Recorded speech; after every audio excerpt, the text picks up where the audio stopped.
In this lesson, we are going to learn how to navigate between states within UI Router.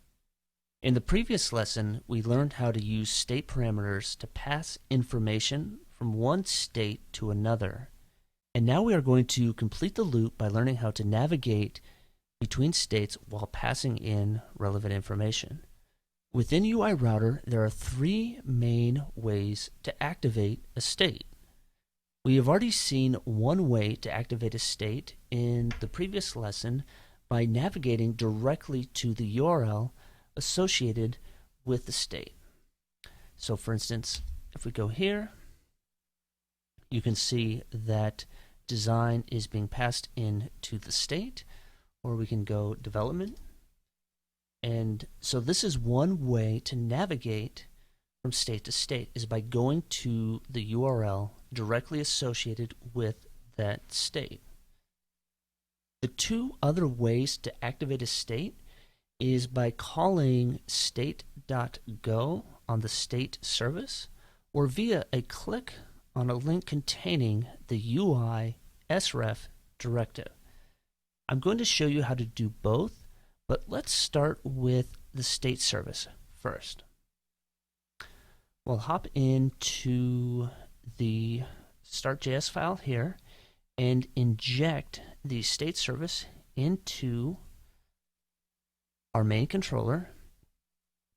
And let's go down to where we are setting the current category. And we're going to call state.go, and then we're going to pass in the state that we want to go to.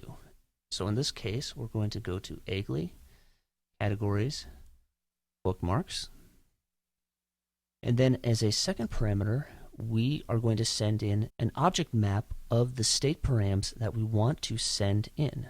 So in this case, we want to pass in the category name. So we'll do category dot name. And so now, when we refresh the page, we'll start at the root, and then when I click development, you can see that it's navigating to that state, as well as design, exercise, etc. And so that is how to navigate to a state using the state service. So it's a really convenient, high-level way to get there. But let's see how to do that using the UI sref directive. So we'll go back in here.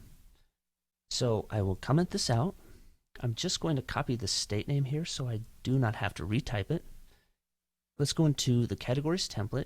And so you can see here we have ngClick, and we're using it to set the current category. So right on here, let's add in UI sref. And we are going to use the state name as a method, or call it as if it were a method. And then from here, we will send in, again, an object map with the state params that we want to pass in to this method. So category, category name. Let's refresh this. We will go back to the root,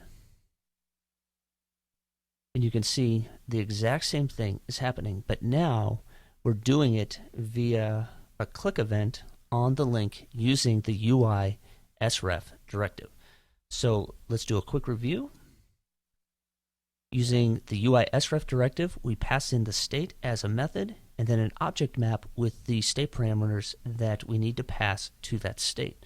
Or we can also do the same thing using the state service and calling the go method, passing in the state that we want to activate, as well as the object map with the state parameters that we want to pass in to that state. We have laid a foundation for how to use UI Router to define and navigate between unique states within eggly. Stay tuned for the next lesson, where we will start to refactor our category and bookmark models into distinct services so that we can keep our controllers lightweight and focused on just controlling the views that they're associated with. See you in the next lesson.